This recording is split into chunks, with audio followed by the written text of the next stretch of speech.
Marvel Crisis Protocol has a new core box, so let's give it a look. Hey there, Philip here from Manning the Fort. Today we're going to take a look at Earth's Mightiest core set, the new core box for Marvel Crisis Protocol. Now, there are some things in this box I really like, and some that I'm a little less excited about, so let's dive in.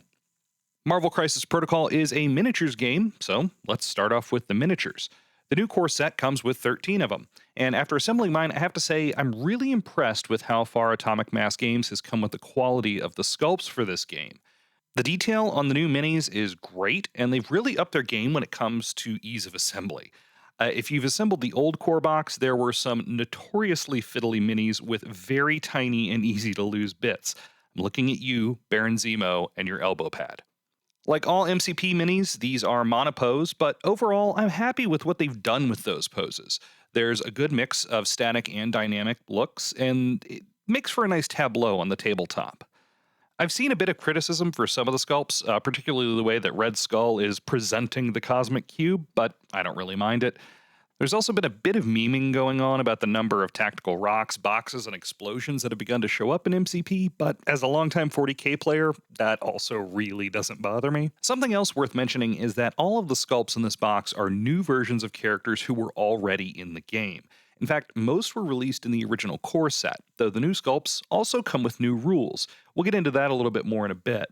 At first, I wasn't a huge fan of this move, but after thinking about it some more, there were really limited options they could go with.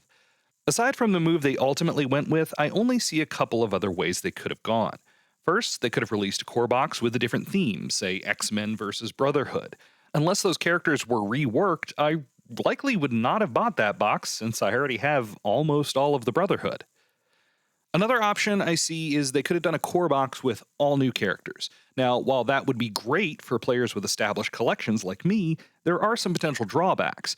While I would have happily shelled out for a core set featuring, say, the Fantastic Four versus Doctor Doom, they simply don't have the draw in the cultural landscape that the Avengers do. Finally, they could have potentially swapped out one or two of the repeat characters for a new one. That would work fine for new players and people like me who want the updated models and rules regardless, but folks who just want that one new character would have been left out or forced to pay likely exorbitant secondary market rates or buy a whole new core box. Again, as a longtime 40k player, a business model that requires you to buy an entire box for potentially one thing is something I'm really happy they didn't go with. All in all, I think they made the right choice. Now, anyway, back to the minis.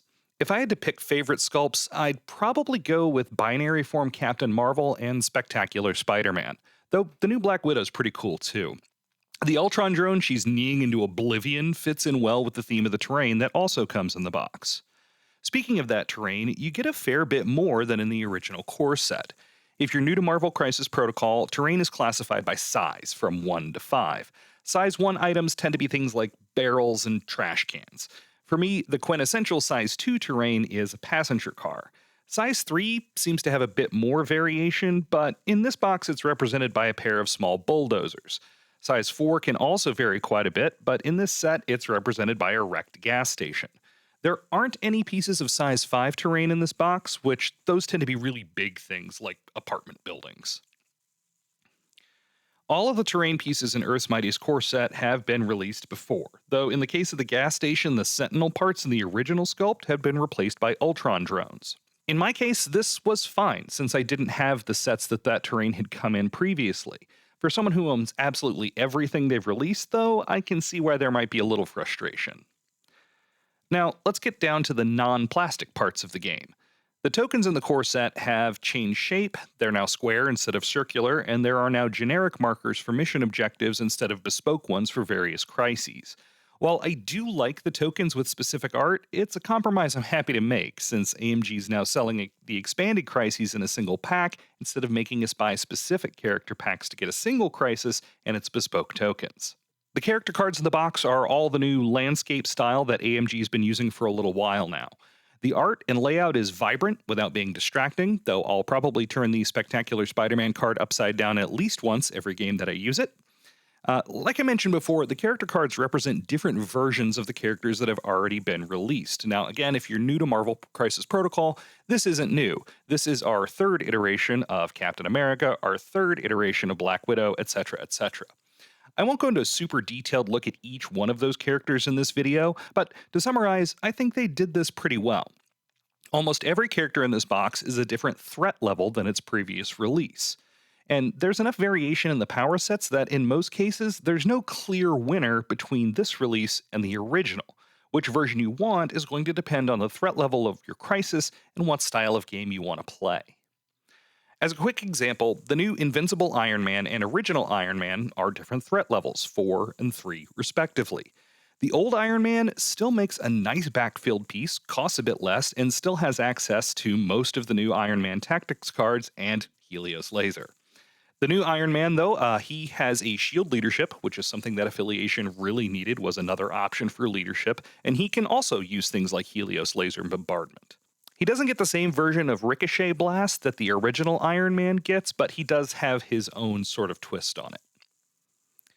Something else they've done that I think is an improvement over the old core box is give you 4 affiliations playable out of that box: Avengers, Shield, Hydra, and Cabal. I still think Avengers versus Cabal is the best way to play if it's just you and a buddy each playing with half of this box, since Shield doesn't get all of its team tactics cards that really kind of make it special. But it does give a couple of clear paths to expand into those other affiliations. Also, you get another new leadership if you want to branch off into Spider Foes with Doc Ock, and with the new Spider Foes minis coming out soon, maybe that's something to look at. Thinking about it, this box plus the original core box could make a decent start for one person or two buddies who want a fairly casual experience that still gives you a lot of options. With the new box coming out, I've been seeing the old core set on places like eBay and other secondary market sites getting discounted pretty heavily, so you might be able to get a good deal on it. If you do go that route with the 2 core boxes, you get a decent amount of terrain and enough characters to play Avengers or Cabal at a variety of threat levels. Also, both the new Captain America and Red Skull leaderships play rather differently than their original versions, so you have some tactical flexibility as well. Now, just like the original core set, Earth's Mightiest comes with 6 crises.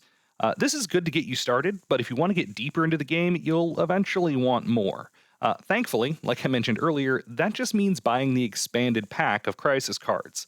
If you're fairly new to the game, you had to buy character packs with the models and all the other things in order to get an individual crisis. So, like, for example, you had to buy Thor and Valkyrie if you wanted Fear Grips, or Hammers as it's commonly known, which is one of the most popular crises in the game.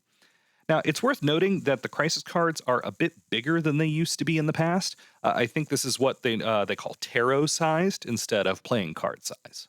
The box also comes with a decent selection of team tactics cards. Now, many of these are reprints, which is not unusual for MCP products, but there are some new ones that are pretty cool. In particular, I can see myself using things like Stark Armory and Battle Plan a lot going forward. Now, to wrap up, let's get down to brass tacks. At the manufacturer's suggested retail price, Earth's Mightiest core set will set you back $149.99 American. Is it worth it? I think there are a few ways to approach this, depending on where you're at with MCP. If you're just getting started, the answer is unequivocally yes. It's a significant step up in price from the original core box, but there's also substantially more plastic in it. Also, I think the increased amount of terrain lends itself better to playing straight from the box. MCP is a great game, and this is a great way to get started. If you're like me and are primarily a hobbyist, it's also nice to have. Like I said, the sculpts are high quality, and I'm really excited to get some of these on my table. If the characters in the box are good for affiliations you like to play, it's also probably an easy decision. I have almost all of the shield models already, and so that Invincible Iron Man is very appealing, and most people with any existing MCP are going to be able to field an Avengers or Cabal team. If you're in a position where hobby money is tight and you're happy with what you have already, that's the main circumstance where I could see you giving this box a pass, at least for now. Still, 13 models representing 11 characters plus one set of goons and a transformation for Captain Marvel. That's a pretty good deal, and plus you get all that terrain. It's going to be a lot more economical in the long run than buying individual character packs, provided you foresee the desire to use those characters down the road. So if you have any desire to play Cabal, Hydra, Shield, or the Avengers, or to splash any of these characters, it's worth considering. If you don't care at all about those affiliations, though, there's probably not a lot in this new box for you. Outside of those circumstances, though, I think it's a pretty good deal for the money. Overall, I'm super excited about this core box. I'm really looking forward to slotting some of these new versions of familiar characters into some of my rosters, and I'm definitely looking forward to getting them on the painting table. As always, though, you're going to need to consider your own circumstances, both where you're at in the game and where you want to go, and what your financial situation looks like, because it's not a cheap box. That said, I highly recommend it for the vast majority of both aspiring and current Marvel Crisis Protocol players. If you found this video helpful, I'd really appreciate it if you gave it a like and subscribe to the channel. It has been way too long since I've put out a video, and there's no direct to camera right now for reasons I won't get into, but I am hoping to kind of get back into the swing of things. I have, for the time being, deactivated my Patreon, so the best way you can support the channel is to like, subscribe, and help feed that algorithm by leaving a comment below. Until next time, face front, true believers, and thanks for watching.